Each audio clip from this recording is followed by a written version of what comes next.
There are few human beings on this planet for whom I have more respect than the man who's going to take a seat with me for this episode. And I mean that from the bottom of my heart at every level. Joe Petito and his family suffered unimaginable loss 4 years ago. You know the story. His daughter, Gabby Petito, went off on a trip with her then boyfriend, and she ended up getting killed by that boyfriend who later committed suicide. It is a tragedy of unimaginable proportions. Joe is kind enough to join me to talk about all kinds of issues associated with that, survival, and action. Joe, thanks for being with me. I appreciate it. No, thank you for having me. I mean, I didn't have much of a choice. You said, come have a seat. No, I'm just teasing. Exactly. He even says so right behind you, right? It's nice not to meet you in a dark kitchen. This is true. This is true, yes. As we speak, you are on your way to the state capital of New York. We're in the studio in New York today, going to Albany. And you've been doing this around the country, trying to take tragedy and turn it into action, trying to get laws in place that will protect other young people, other human beings in general, from being victimized in the way that Gabby was victimized. Tell me what you're trying to do. So what we're trying to do is what's called a lethality assessment. It's been around for 20 years. I spoke to the people who created the program, Dr. Messing and Dr. Campbell. They're amazing, amazing individuals. And this program that they developed has, I mean, the numbers are really staggering, right? So it's been shown to reduce domestic violence homicide by 50% or more. And how does this work? So what it does is they really, when someone calls 911, let me back up for a second. So it's not only to protect women and men and children, but also the law enforcement. Because other than, I guess, the car accidents, the number one issue for getting hurt on the job for an officer is on a domestic violence call. So when you take that in mind, too, that we're trying to protect the officers as well, because they're just trying to get home safe, which is what we want for every officer. Absolutely. What they do is when someone calls 911 and police show up, they'll ask a series of questions to figure out if the person is in a lethal situation or not. And at that point, what they'll do is they'll either get them on the line with an advocate at that point or give them information to call when they feel that they're able to talk to somebody, to let them know what services they have at their disposal. That's the number one thing. Most people don't even know where to begin on what's out there. And the psychology of somebody who's being abused is that they don't even know they're being abused sometimes. They know they're in a difficult situation, but they don't know when to reach out for help, I guess. But that's the other side of that coin, right? So we don't do a great job on this country in terms of education on domestic violence. You hear a lot about, let's teach life skills and cooking and that's fantastic, 100%, because you need that, you know what I mean? But you can't learn to be a great cook unless you can stay alive. You know what I mean? And there are things that happen on people's lives that just don't go the way they should, when it comes to relationships. And knowing what a good, healthy relationship looks like, a lot of people don't even understand. I mean, when we went to school, you don't beat your spouse, you're not an abuser. That's what we were taught. There's so much more than that when it comes to domestic violence. There's financial abuse, there's emotional abuse, there's mental abuse, there's physical abuse. I mean, there's so many versions where you could really try to maintain control. And once a person wants to leave their relationship, that control is no longer there. And that's when it gets really dangerous. And understanding some of those signs, understanding what a healthy relationship looks like. I mean, before I learned about domestic violence, there were things that I probably done in my relationship with my current wife, who's by far way out of my league. I don't deserve that. I mean, it's, yeah. Isn't that the same for all of us? It really, she saw me like a lost puppy one day. She's like, fine, I'll work with you. Let's go. Yeah. And she just settled. But there are things that I've probably done in my relationship where it could be considered, we've yelled, we've had hostile arguments, stuff like that. I've never raised my hand or anything, but it's not the point. Learning how to control or distance yourself from that moment, so you don't elevate the situation in a way it shouldn't be, is very important in a relationship, and understanding how those boundaries work and what you should do is something we should be teaching our youth, and we don't. You know what I mean? They're many times ill-equipped. I mean, even No. if they come from, a good household, and let me just give folks an example who don't know this, but one of the amazing things about your domestic situation is that I think the loss of a child in a way that you lost Gabby could destroy a marriage, could destroy a human being. I don't know that I could survive the loss of a child personally. You have. And not only have you survived it, but your current wife survived it. Your former wife, Gabby's mother, survived it. Her husband, with whom you are close, survived it. All the children together, the blended family, have survived it and lived together in this amazing sense of unity that I have never seen before in 44 years of covering the worst things that can happen to human beings. So that's a tribute to you, number one.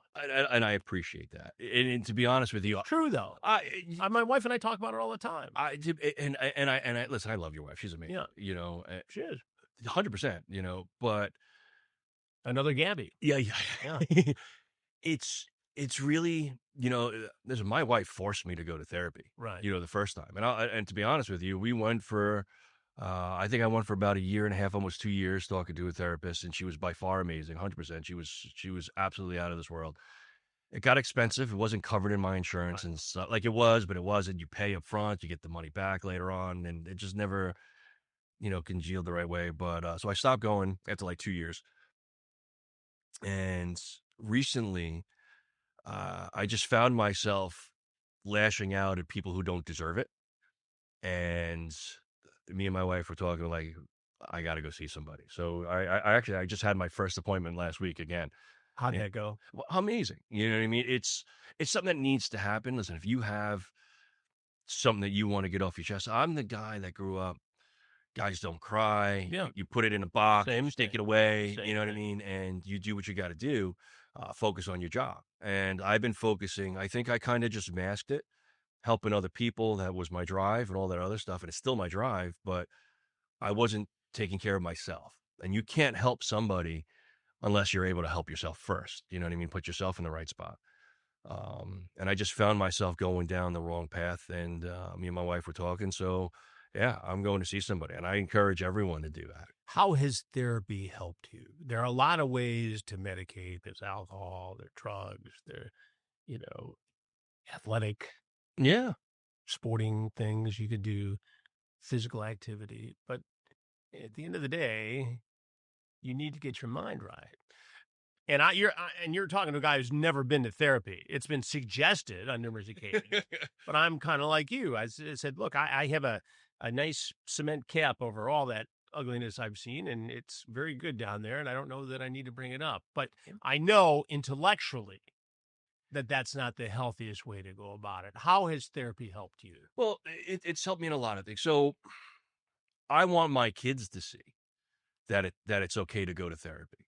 I want them to know that talking about your, personal feelings is not something just to internalize and just shut it down.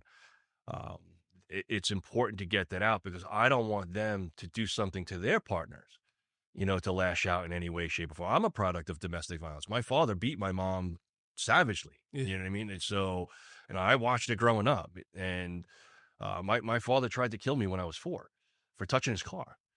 So when it comes to that, so like I've seen it, but I don't want I don't let my kids see that, but I don't want to get to that point. And I want to teach them that it's okay to talk about things to someone to make sure that you don't get past the point of no return. And the more that you talk about your feelings, the more that they help you understand that it's okay to feel these ways. It's okay to get angry. What you do with that anger is different, right? These are choices, but managing it, finding outlets, healthy outlets and stuff like that are wonderful. I got 2 places that I find comfort in, where if I'm having a really bad day, I go put my feet in the sand. And no matter the time of the day, it could be the middle of the night, it could be whatever. I'm fortunate that I live near the beach, right? So put your feet in the sand, and I just sit silently and I listen to the waves. And I can do that for 2-3 hours without uttering a word. I'm not even looking at the waves. I'm just listening, Zoning out. just listening to Mother Nature talk to me. That's one of them. And then playing golf is the other. I've been investigating predators going after our children for more than 20 years. But did you know there are also predators who may be going after your own home, your biggest investment? Just think about this. When was the last time you checked your home title? That's the legal record proving that you own your home. If the answer is never, then this is for you. Scammers are stealing titles and your equity is the target. It happens all the time. Criminals forge your signature on one document, use a fake notary stamp, pay a small fee to your county, and just like that, your home title has been transferred out of your name. That's why I have partnered with Home Title Lock, so you can find out today if you're already a victim. It's frightening how frequently this happens. Use my promo code Hansen at HometitleLock.com and you'll get a free title history report. Plus, you'll get a free trial of their $1 million triple lock protection. That's a 24/7 monitoring of your title, urgent alerts to any changes, and if fraud does happen, they'll spend up to $1 million to fix it. Go to HometitleLock.com and use promo code Hansen. That's HometitleLock.com, promo code Hansen, Hansen. We have it on our home. You should too. So I actually have a letter. So me and my wife ended up going to the same therapist, when we started this. So she actually gave my wife a letter that I need to play golf when I want, which is fantastic. Yeah. Free pass. 100%. Yeah. But it is. It's a place for me to get some aggression out on the ball, but as well as listen to nature. I play barefoot. I'm grounded to the ground. Like I played with you. You know how I do it. It's you talk about motivating yourself to not take out anger in the wrong way. You, along with your wife and Gabby's mother, started the Gabby Petito Foundation, which has a golf outing every year. And I was fortunate enough to play. I missed this year's because of a wedding I had to attend, but the year before I went, and it was really an amazing group of people all coming together for this cause. And while, it's a tragic crime and a tragic loss, your family has a way of being optimistic about this. And it was a marvelous day. And a tribute to Gabby. Well, yeah, it has to be a tribute to Gabby. But listen, anything that we do, we want to make sure we enjoy it. We want others to enjoy it too. We don't do the hoity-toityness of it. Like, listen, I think country clubs are great and all that stuff, by all means. I like to see debauchery on a golf course. Yeah. To me, it's just... We had some of that. 100%. It should be fun because it's supposed to be fun. You know what I mean? Listen, we do unlimited alcohol and food and whatever you want. I play barefoot. It's no big deal. Heather Locklear took your spot this year. I know, and I'm a little bitter about that. The year I can't make it, you've got Heather Locklear. Yep. She was, for a man of a certain age. I mean, kind of a... I was kind of a poster girl. I did. I'm telling you, everyone was like, "Oh, can we take pictures with her?" I'm like, I don't think she's here for that. She was so amazing. She did. Yeah. She took the time out. She's a nice person. Oh yeah, she's amazing. She strikes me as somebody who's pretty cool. Tara and I are going to do. And how did she get involved in this? So she started donating to the foundation when we opened it. Yeah. Because she's got a daughter who looks a lot like Gabby, actually. You know what I mean? And they go off the Gabby's age, and so we're like, that's not the real Heather Locklear. You know what I mean? And is that possible? Yeah, we just emailed it out. I thought you were joking with me when you told me via text that Heather Locklear is taking my place. I was honored that somebody, that high profile would be there for that. But I thought you were joking around. But yeah, that's she amazing. Came there with her friend Tony, who was absolute sweetheart. He was the best. You know what I mean? And we just had a blast. And that's the event. The event is nothing but fun. I think we got last place. We did. Pat and Jim. Yeah, I still have it on my golf bag. It's on my desk in New York City. We did not get last place this past year because I actually went and got a couple lessons. Pat went and got a couple. Lessons. Yeah, Pat's lawyer. Yep. Good he went and got a couple lessons. So We squared that away. And now we're going to do it again, July 17th of this year. Next year, 2020, July 17th of 2026. Good, We're I'll doing be it. there. I'll be there. Gary And, Ball's gonna come too. I appreciate that. yeah, I can't. I'm going to try. I'm supposed to get my shoulder done, and a quick operation, just a labrum tear. So I want to get it done in like December, January. So I'm ready to go for the golf outing. 'Cause otherwise, I won't do it till after the golf outing. Yeah, I'll we just gotta wait. get it done. I'll just wait. Speaking of, summer, take me back to the summer of 2021 when Okay. Gabby announced that she was going to go on this trip Okay. with her boyfriend Brian Laundrie. On paper, it looked like an ideal thing to let these kids go out and see America and talk about it online and be content creators and it looked like it could be an amazing experience. Did you have any misgivings going into it? I, I did, but only for I guess, how do I say that? The normal rise through the ranks when it comes to, okay, you did your high school, you could either go to college, you figure out a career path, you get your savings up and you do your planning and all this other stuff. Maybe when you're in your late 20s, you do some vacations, whatever, but you want to take 2 months off and travel the country. That's not something you see the average 22-year-old do, right? So I didn't like that because that's not the norm of how I grew up. Right. But it's kidnapping. I can't hold her down and be like, you're going here. And she's over the age of 18. You have to be an adult and make your decision. So we supported it at the same time. I was jealous of it. Tara was arguing with her mom around like March, April of 2021. And we were supposed to go spend Easter with them. They were arguing, so she didn't want to go. So I was like, you know what? Gabby's down in Florida. Why don't we go down? We'll stay at my uncle's house. He's down in Naples. We'll make the trip down there. We'll drive down. We'll drive back up. No big deal. You know what I mean? What's 24 hours? We're good to go. And so that's what we did.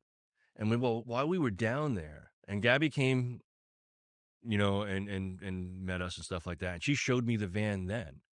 It wasn't done. They didn't do anything to the van yet. Cool the way they tricked this thing out. Oh, but they didn't have it done yet. It wasn't. They didn't even begin that process at that point. I think it was right after she went back to Florida after the Easter trip, because she came back up with us from New York, that they started working on it. But we were down there, and she was like, "This is what we're gonna do," and I was like, "Listen, that's not something I would do at 22, but rock the hell out of it." Yeah. You know what I mean? Go for it. I'm jealous as hell from the places she was telling me she was going to go to. You know what I mean? Like she was going to surf the sand dunes in Colorado. To be honest with you, I didn't even know you could do that. I didn't know that was an option. And I see it on Instagram. She's texting me pictures and stuff. So I had my hesitations, but I thought it was pretty cool too. It is very, and it's one of those experiences that can, it's like a kid going, spending a term of college overseas. They learn a lot about the rest of the world. Not everything is here in Long Island or in Florida or, in a suburb of Detroit. Well, listen, I grew up Long Island, worked in Queens and Brooklyn, right? I don't want to sound negative, but you live in a bubble in New York and Long Island and stuff like that. The melting pot and all that other stuff. But, when you start getting into the rural areas of the country, like Moab, where there's 19 officers for the entire, city, you're like, I've never heard of such a thing. You know what I mean? I'm used to 35,000 strong NYPD. You know what I mean? On every corner. Yeah. You need help? He's right over there. Right. Yeah. So, going out there, like you said, learning about all the other things that the country has to offer. I mean, this is a pretty big freaking country. You know what I mean? There's every climate you can think of. There's every elevation you can want. Yeah, you know what I mean? So the fact that she was doing that at 22 is envious on a lot of ways. And that was really cool. What did you think of Brian Laundrie? I never liked any of Gabby's boyfriends, only because I knew what they were looking for at that young age. Listen, I met my... Nay be the swine, nay to the swine who may go near my daughter. Yeah. But I met my wife when I was 21. She was 19. You know what I mean? So at 22, giving them a shot. I'm always very cordial to them, and I would always tease them a little bit because if they can't take the slightest bit of pressure at the house where we're Then what are joking they going to around, do when they've got to protect your daughter? exactly. And so I always wanted to see that. But other than that, like I thought he was a fine kid. Didn't think he was, Did you ever meet his parents? I've never laid eyes on them until I sat in a courtroom with them. All hell broke loose. Yeah, until I sat in a courtroom with them. And then I had to sit across from them a table at a deposition, I'm sorry. And that took a lot of self-control. I can't imagine. It was, listen, I don't blame them. I blame them for everything. There was a little period of time there when it seems like they were hiding him out, protecting him. Oh, I mean, you can't draw any other conclusion. I mean, he drives back in Gabby's van and no Gabby. mm-hmm. And so if my kid does that, it's like, where's your girlfriend? Well, and you left her? I mean, I can't even imagine how this story stood up to apparent scrutiny. You got kids. And listen, you're more well off than the average person. I don't mean, I'm just saying respect. I don't take any disrespect. If your child asked you for $25,000 for an attorney, you're going to find out what it's for, no matter how wealthy you are. And I'm going to know, right? Goddamn well, what's going on between the attorney. Attorney-client privilege no longer exists in that situation. Not in your house. You tell me what's going on. Absolutely. So there is no world where someone can convince me that they didn't know what transpired and what went down. I respect you wanting to help your child, but I'm going to get you an attorney. Right. You're going to take accountability for your actions. Stand by you, but you got to tell me what happened, and we got to make this right to the extent that we can. That's right. You're going to take accountability for your actions. You made a mistake. I understand it. I will love you. I'm your dad. Whatever my son does, I will always love you. I'm your dad. That's never going to change. But if you commit a horrible act like that, I'm sorry, I got to hold you accountable. During the trip, how frequently did you hear from Gabby? I would talk to Gabby every few days, maybe once a week, depending on where she was. I had just moved at that point in time as well. So we moved down to Florida. During that Easter trip, we were down in Florida. I called my boss up and I'm like, I want to transfer to Florida. And I wanted the West Coast of Florida because I want those sunsets. There's anyone that's watching, beautiful. Go catch a West Coast Florida sunset. And I'm not talking by Tampa either. Yeah. Go down to like Venice, Naples, Key West. That's where you want to go, and no obstruction of views, and it's just stunning. But I told my boss, I'm like, listen, I want to transfer to Florida. That was on a Friday. On Monday, I got we have the spot for you. There's a spot that's opened up. It's here, on the East Coast of Florida, from here to here. By all means, if you want it, it's yours. But the thing is they want you down May 1st. I'm like, well, it was like April something. Like, that's not going to happen. Yeah. I got to sell my house and stuff. So I actually ended up going down to Florida on June 1st, left Tara and the boys up here. And Tara's the one that sold the house and packed it all up and all that stuff. Like, she did everything. So I was living the bachelor life, playing golf on my own down in Florida for 2.5 months, and and I didn't even get a chance to see Gabby because Gabby went up to go see her brother's graduate and do the graduation and all that stuff. So we kind of like crossed on the road, but we couldn't match up. And like he said, he was a good kid. No alarm bells. Nothing struck me as odd. I mean, he played in the boys' rooms. You know what I mean? I didn't think anything of it. Not at that time, to be honest with you. When did you realize there was trouble? When did you suspect that something had happened to Gabby? So on September 9th, on September 8th, Nikki had texted me, have you heard from Gabby? It's like, no, but I knew she was going to be in some remote areas. Nikki is your Nikki's first my wife. Well, no, we were never married. But Gabby's mother. Gabby's mom, yeah. Yes. But she's like, I think it was on the 8th. I have the text message. She's like, have you turned? I was like, no, it's a remote area. I'll reach out to her now. Reached out, didn't hear anything back. Send a text message. Hey, call me when you're in a better spot. And then the 9th came and I didn't hear from her at all. And I was starting to get worried. So I started calling all the hospitals, parks, the police, just not to report someone missing, had someone come in. It's hurt, Jane and John Doe, blonde hair, blue eyes. You know what I mean? This is not hard. She's 5'3". You can't imagine you have too many of them floating around the hospital without a name. And then on the 10th, it was an all-out scramble to get her reported missing. We couldn't do that. You couldn't report her missing. Couldn't report her missing. And why could you not report her? So Florida had a law in the books, which is now changed, by the way, and we helped do that too, which is really cool. That in order to report the person missing, it goes by their last known location. Now, the last known location I had at the time was in Utah, because I had sent her food. That's where I know she physically was, where I could confirm that she was there, right? Because otherwise, she was driving to Wyoming. I couldn't confirm that she made it there. So they were like, well, you have to call Utah and report her there. I said, okay. Hang up with them, call up Utah, and Utah's got a law in the books that it goes by the person's driver's license. And they're like, we can't report her missing. I was like, all right, here's the problem.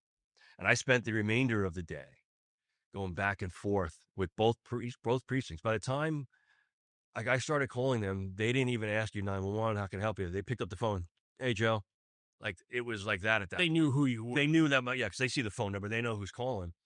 And it got to the point. Were they cooperative? They were very nice. They were very nice. It got to the point where I actually threatened one in a respectful manner. But I mean, at some point, do a brother a favor, right? You guys have kids. You got to help me out here. They said they were going to do a wellness check. I don't know if it happened or not. They might have just drove by and saw that there was a car in the driveway, so I figured whatever. I have no idea, to be honest with you. On the 11th, it took Nikki screaming, crying on a floor in a New York precinct on Long Island, where Detective Tracy Berry felt bad to the point where she took the report and then called Florida, and that's where it all started.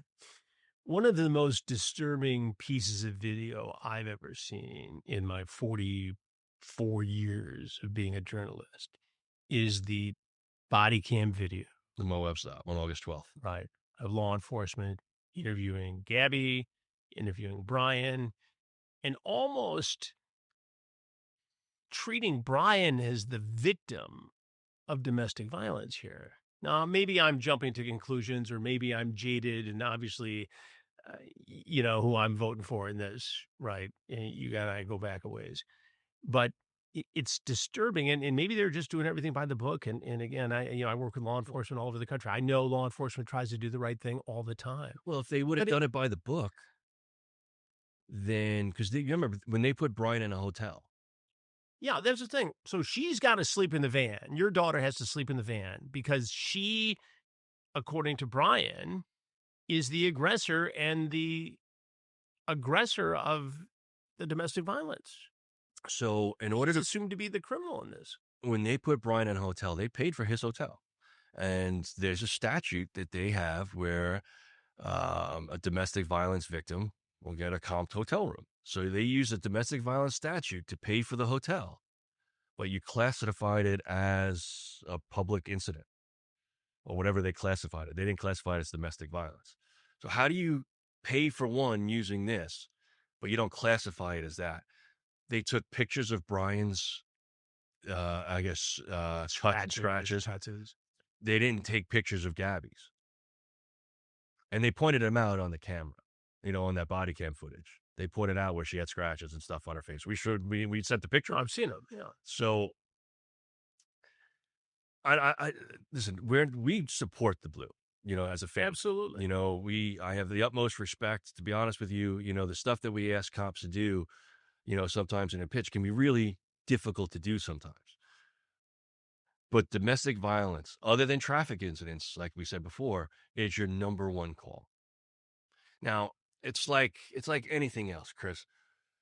How many times do you sit down with a predator on TV and you always start it out the same way? You always have a lot of the same questions for the most part, right? Like, I'm not trying to minimize what it is that you do. No, I get it. I'm tracking. But so when you do a domestic violence call as your most consistent call, you think you wouldn't know the law by that time. And if you watch that video, they had to use Google to figure out the statute for domestic violence, being their number one call.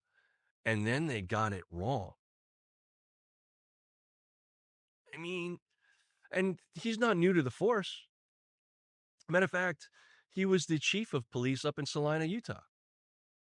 And there's more I can get into that, but I can't do that out here. No, But there's more behind that. But we have since learned, and this is where the work that we do comes into play. We have since learned every officer in that Moab precinct, with the exception of one, Officer Pratt, who's still there, who was the one who pulled Gabby over and the one who ran the call. Other than him, everyone's new. And that's great and bad at the same time.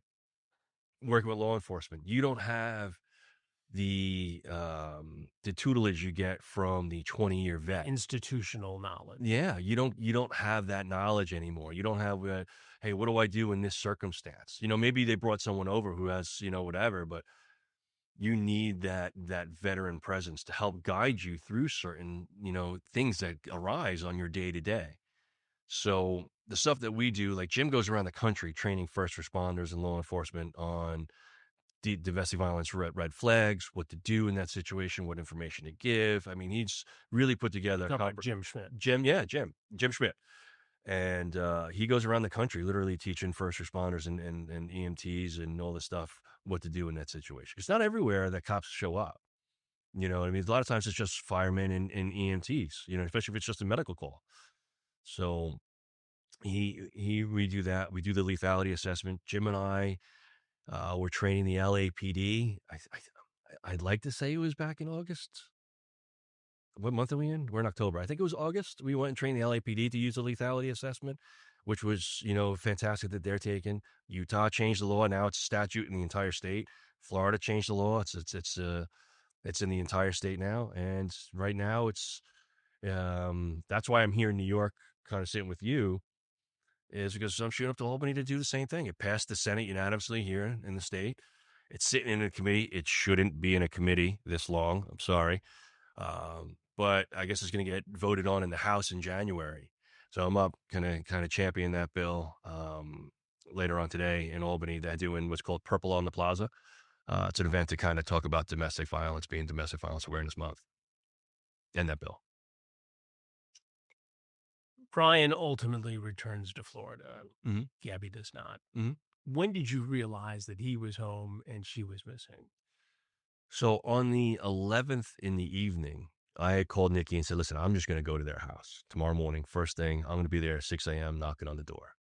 And she's like, cool, do that. I said, all right. And because we spent the entire day trying to get her reported, and that was the problem. Now, like 1 o'clock in the morning, I get a phone call from Nikki. Brian's home. Gabby's not. The van is in Florida. Gabby's nowhere to be found. You are not allowed to go to that house. Wait a minute. Nikki calls you. Nikki calls me. Gabby's mom. Yep. Tells you that Brian's home, the van's in Florida, Gabby's not, you can't go over there. Do not go over there. And you respond how? I think Tara and I screamed at that moment. Like, what do you, some 4-letter expletives, and what do you mean? What are you talking about? Where is she?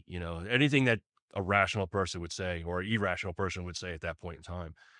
And why can't I go there? And apparently he had an attorney. There's cops all over there. If you go there, you're just going to end up in handcuffs and you're not going to be able to help anybody. Well, she probably had a point, by the way. Now, I don't know that I would have been level-headed enough to take that advice, but she did have a point. I got other kids I got to care about. Right. And I didn't know the extent of that point, but when Brian's home with her van and she's nowhere to be found, I didn't think that, oh yeah, she's just wandering around. You know what I mean?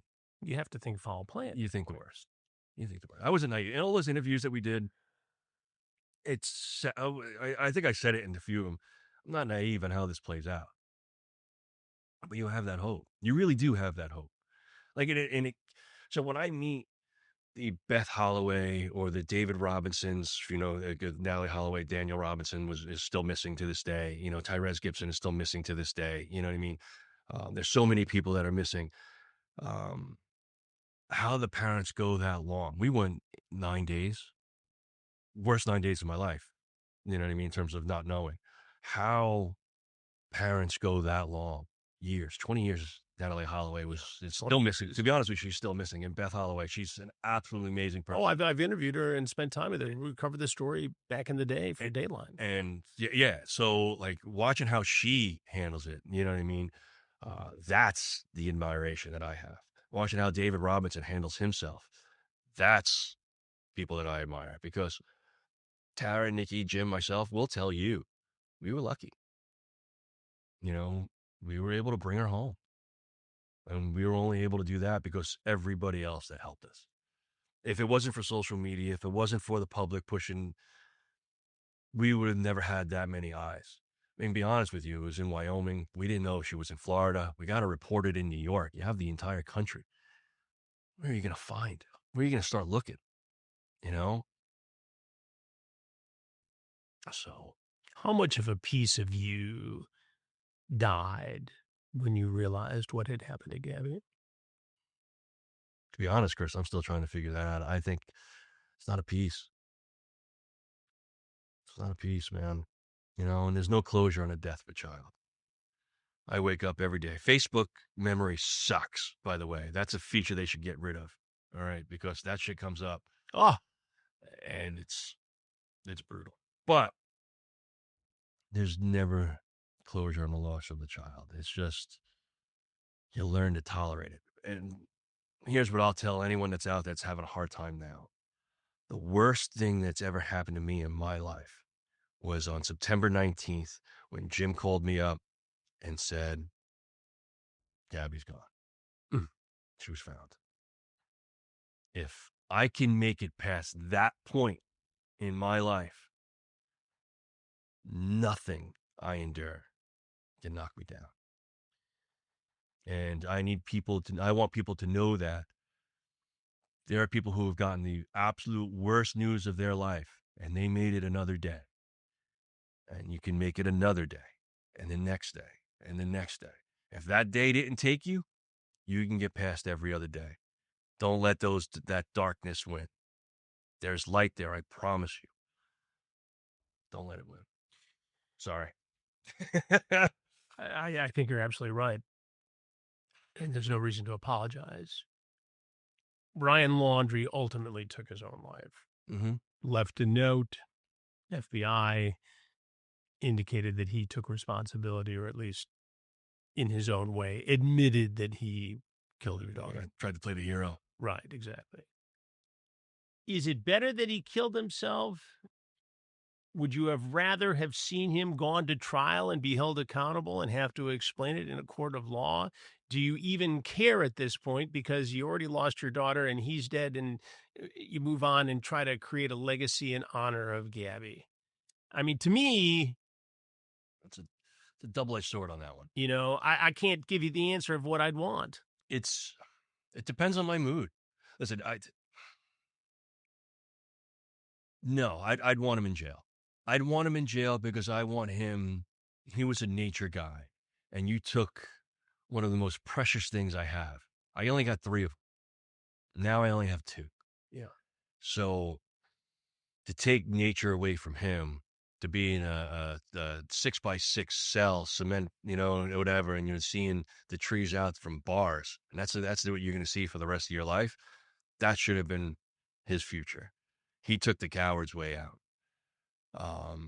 because he didn't want to take responsibility for it.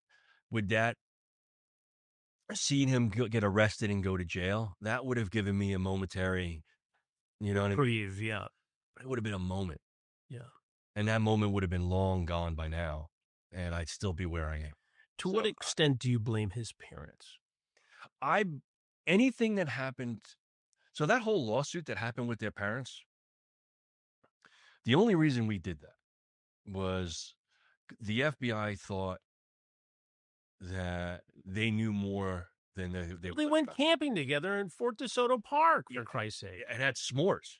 Yeah, they'd cook out, family reunion. The fact that girlfriend's missing. The fact that they knew, but they invited he just killed the person he loved. Yeah. So let's invite the They're having a grandkids. kumbaya weekend. Let's invite the grandkids.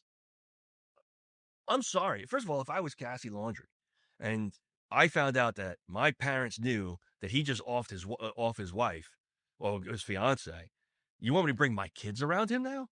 You're out of your mind. But neither here nor there. You know, it, they they knew. Well, the FBI believed they knew more than they did. No one can tell me differently either. So we had to sue them for something to get the depositions. And it just so happened their attorney, Stephen Bertolino, who is not a criminal attorney, by the way. I don't know if anybody knows that. Excuse me. He's not a criminal attorney. And in my opinion, I have to say it that way, never turned down a camera he didn't like. All right. Because he did every interview he could find from what I saw.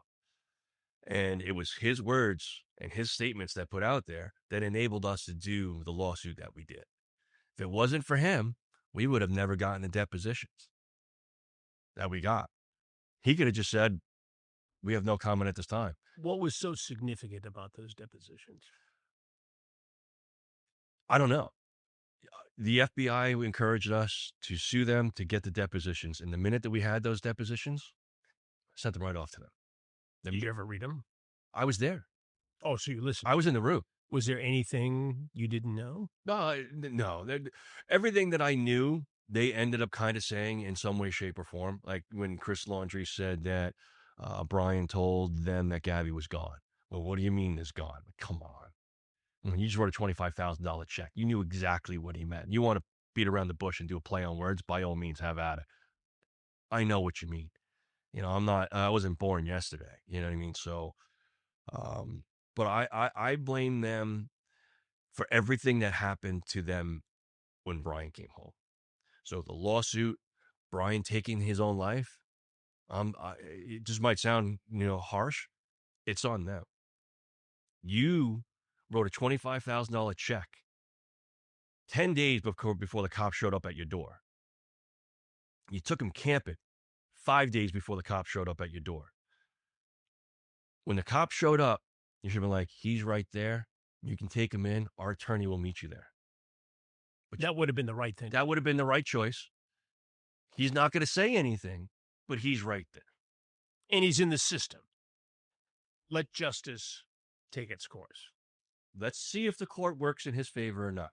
Whatever happens at that point, anything that happened from, I guess, August 29th, 2021 on, is on that. Those are choices they made. Where do all the legal machinations stand now? There was a lawsuit against the police department in Moab. Mm-hmm. There was a lawsuit against the Laundrie family. Where does all that stand as we speak? The Laundrie family suit's done. That's over and done with. Like I said, we only wanted the depositions. Whatever happened after that, happened after that. You know, we didn't want to settle. There's a law in Florida where if one party submits an offer, if you don't recoup at least 75% of that offer, then you are now on the hook for the defendant's attorney costs and court costs, which means they're going to start getting in experts and all. I could have owed $200,000, $300,000 by the time they're done. So you got the depositions, you settled the rest of the case. Got what I wanted from there. Yeah, that was it. And in Moab with the police department? Moab, I think they're appealing. They created a lethality assessment, but that lethality assessment, to my understanding from my attorney, should have been there from 2018. There was another young woman that was killed in the state of Utah. Her last name was McCluskey. All right. Had a bunch of interactions with law enforcement, ended up getting killed. They ended up suing because there were so many interactions, and they had agreed to utilize the lethality assessment. And obviously on Gabby's body cam footage, you saw that never happened. And then the reason we found the lethality assessment was the lieutenant governor of Utah's niece, Mandy Main, was killed in a domestic violence incident. And Lieutenant Governor Henderson sent us the law on the lethality assessment, and they're like, "Will you help advocate for this?" It's like, well, okay, let me read it. I read it. I reached out to the Maryland Network Against Domestic Violence because those are the ones who created it. And they're amazing, by the way. They have this great guy, Darrell, who's absolutely fantastic. He'll help out anybody that just calls. He's 100% all in. Guy's fantastic. And he got me on the phone with Jill, and we just started talking. We like, this is the program. This is how we came about the program. And it's me, Nikki, Jim, Tara, we're like, this is something we're advocating for everywhere. We advocated for it in Utah, passed. We got it passed in Florida, now New York, working on Georgia, Wyoming, South Carolina, the United Kingdom, Ireland, and Australia, and just started having talks with New Zealand. You spend a lot of your time trying to make sure there are laws and there is education so that this doesn't happen to another child, somebody else's child. Do you worry that sometimes not enough attention is paid by folks in my business to missing people who may not be as pretty as Gabby Petito? That's why I'm wearing the shirt, because here's the issue, missing persons. So the thing about domestic violence, and we'll kind of finalize that, right, is if you want to help lower the suicide rate, help domestic violence. You want to lower the missing person rate, help domestic violence. Drug use, domestic violence. Alcohol abuse, domestic violence. I mean, there's so many things that domestic violence, is funneled towards that by helping them, you help out missing people and all this other stuff, right? But so it starts with domestic violence. That's the root of a lot of this, though, and I don't think people always look at it. You know how many times I think California passed a law when you have a suspicious suicide is automatically going to be even further investigated, because a lot of the times it's not. I mean, even Brian tried to make it look like it was a mercy killing, or whatever he did. You know what I mean? So when you see this stuff, a lot of times you can't take it at face value. You have to look into it further. And there are many cases that were classified as suicide. You have a case now where the woman was stabbed 20 times in the back. Oh, the Ellen Greenberg. Yeah. Oh my God. Yeah. How do you put suicide on that? Thank God the doctor, the family had the means to get the person, the private investigators. Not everybody has that, and really shined a light on that, because if it happened with them, it's happening more often than people think. So many times a suicide or something like that is not often what it appears to be, and you have to look in further. So, but to answer your question, when it comes to missing, listen, do I think Gabby's looks attributed to her, getting out there her story? Yeah, I do. Did it have to do with Nothing wrong with that, by the way? I'm just telling you what I believe. I'm not shining a light on you. I'm shining a light on my business. It's not just your business, and I'm not trying to take it that way. It's people too, because I'll tell you why. Because I've had stories that I've asked my friends who are now, the content creators, or on TikTok, Instagram, YouTube, wherever they are, right? And like, hey, listen, can you highlight this story? And every one of them, they'll never turn us down. They'll be like, 100%. Yeah. But here's the thing, Joe. It's not going to get any traction. And I'm like, why? And they're like, I can't tell you why. It just won't. And really what it is it takes people just 2 taps of a thumb, just share. The more you share it, the more. Gabby's story didn't go, oh, by the way, here's Fox. Oh, we found this pretty girl. Let's put her on. That didn't happen. No, I understand that. She had 2 billion views on TikTok before they took it out and ran with it, So it's really social media that can play a huge part in it and really elevate those stories. The thing that bothers me about missing people, we were talking about it before, and to all the people that are in the IT departments of Fox, CNN, MSNBC, BBC, pick a news organization other than News Nation. News Nation has it. So shout out to Ashley Banfield, Brian, and Marnie. By the way, you guys are fantastic.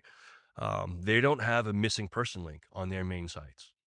All right. The fact that they don't have either NamUs or NECMEC, the National Center for Missing and Exploited Children, or the National Missing and Unidentified Person System, they don't have a national clearinghouse of a missing person somewhere on their site, blows my mind. Yeah, I can help with that. You know, At least at Fox, I think I can. and it's a simple link. We have our own website. No, So I understand it. I do a lot of stuff with NCMEC. Yeah. I mean, we go to the fundraisers, we take part in things. It's their families. John's a good buddy. I talk to John regularly. Yeah. We're trying to, so something that the Gabby Petito Foundation is doing in the future. One of the things that we're trying to do is we're trying, and we started this process. We're trying to create the NECMEC for adults is essentially what it is. Because NECMEC goes up to you're 18. Once you're 18, there's nothing they can do.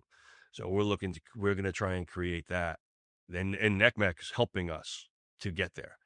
So, because they're amazing. The fact that they just want to help people. And they're like, if you want to do it, we will help you get there. And that's what we're working on now. So we have a 10-year plan for that because it's going to take time, legislation, funding and stuff, but we're getting there. And, but the fact that they don't have it on their site, these are the people that watch their content either on the apps or on the TV or whatever. It's their families that are going missing. And this is their way to give back.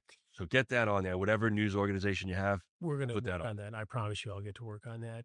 Before we go, if you had to give one critical piece of knowledge, perspective, experience to any parent who may be watching this segment, this episode, what would you say to them? It'd be two things. Talk to your kid about domestic violence and let them know no matter where they are in their relationship, you're not going to judge them. Doors open, safe places here. I don't care where you are, what you did. You come here, we're good. All right. I'm not going to judge you based on your decisions. I'm just going to help you figure it out. That's all I'm going to do. I don't think we do a good enough job in our country on the education portion. Matter of fact, I tell you what, we do a piss poor job. I've gone to states where they're like, we talk about domestic violence. I got a kid in high school. What do you talk about domestic violence? He's like, I have no idea. I've asked his friends, no idea. I've gone to other states. I've talked to kids. My wife and Nikki go around the colleges, and we're building an education program. And we've reached out to a lot of shelters, family centers, family justice centers, school education, teachers and stuff. And they all say the same thing. Getting it into the school, you got to watch. You can't use this verbiage. You can't use that verbiage. I'm like, oh my God, you're talking about lives here. I can talk about transgender, and I'm not docking, you know what I mean? I have a son that's gay. I don't care, what people do when their doors are closed. But if you could talk about it on this topic here, why can't you talk about it about staying alive here? It's not about any of that. It's just simply about navigating relationships. 1 out of 3 women, right? We know that. 1 out of 5 men, we know that. 10 to 20. When you think of domestic violence, what do you picture in your head? Like, are you picturing a female? You picture a male? Like, what are you picturing in your head? And I'm not knocking. I'm just. I'm picturing a man in a wife beater, Mm-hmm. drunk, same as I, beating his wife. Same as I. That's what I picture. We have the same picture, right? No one, when you hear domestic violence, ever thinks of the kids. Everything that you do here, you know what I mean? If it's a pound, if they're in the same house, that's domestic violence. It's not classified as domestic violence, but a sexual assault by a family member, it's domestic violence. Sure. You know what I mean? When you do the murder-suicides, it's domestic violence. If they live together, that's what it is. You can get whatever you want, but a lot of states don't classify it as that. So the numbers are much worse, to be honest with you. But when it comes to teaching our youth, get the educations in place. Don't take the Gabby Petito program. I don't care. Pick a program and make it so you tell people. There's a reason why, we had to do the VCRs and program the phones and all this stuff for our parents because they couldn't figure it out, right? We grew up around computers. Even, we had computer rooms. Use the technology. Yeah, we used it as, it was DOS, you know what I mean? Don't get me wrong, it's not like it is today, but we had the basis. Our kids today, I don't set up my own phone anymore. My kid does it because I don't know what I'm doing. They have just so much more around it that if we teach our kids from a young age, you're not going to need the Gabby Petito Foundation in 40, 50 years. You're not. That's just the way it's going to be. You'll take that 1 in 3 to 1 in 4, and then it's going to go to 1 in 5. Put us out of business. Get proper domestic violence education into the school systems. And I'm not talking relationship stuff too. Proper friendships, bullying, integrate a lot of it. There are so many things that people do at home or grow up with where they're like, when they become an adult and go out into the real world, they're like, wow, that shit wasn't normal. You know what I mean? Teach them. I'm not talking, listen, forks go on the left, spoons go on the right. I'm talking, if your dad crawls into your bed at 2:00 in the morning and starts touching in a way that makes you feel uncomfortable, that's not normal. And that needs to be talked about. That needs to be addressed. I think a lot of this needs to be demystified still. And I think one of the most fascinating things out of so many fascinating things you shared today is this notion that if you solve the domestic violence problem, you solve a ton of other crimes with it. For people who want to learn more or to support the Gabby Petito Foundation, Joe, how do they do that? So you can go right to the GabbyPetitoFoundation.org. If you're a foundation or you're an elected official, you can go right to on that page. We have what's called the Gabby Petito Alliance. And what that does is this programs from around the world, to be honest with you at this point, that might be beneficial to your area. Not everything that's geared for New York City works in Oklahoma. You know what I mean? Not everything, works in Florida, works in Michigan. You know what I mean? So when there's so many programs and we're getting more programs all the time on there, search through it. Take 5 minutes, find a program that works for your area and utilize it. There's a program there, and it's called Purple One, right? Now, Purple One, here's why I love this program. If you're a business owner, you take a 4-hour course. It teaches you how to help with domestic violence, spot some signs, give people information, make your safe space for them, right? You put a purple dot in your storefront. And if someone walks by and they might be in a situation, that can signify them that that's a safe place. So, I'm going to go shop here for a second. And that person will help get them They information. can report it. They can get help. Genius. And it could be and it's nationwide, and it's free. You join for free. It costs nothing. The course costs nothing. Just sign up. If you have a storefront and you want to help victims of domestic violence, that's a way. Joe Petito, thank you for having a seat with me. I appreciate it. Thank you, Chris. You take care of yourself. Good luck in Albany, all right? Thank you very much. I'll see you in the golf outing. Absolutely. You will see me at the golf outing. And again, I urge you to check out the Gabby Petito website, support it if you can, and learn from it. Absolutely. Thank you for joining me.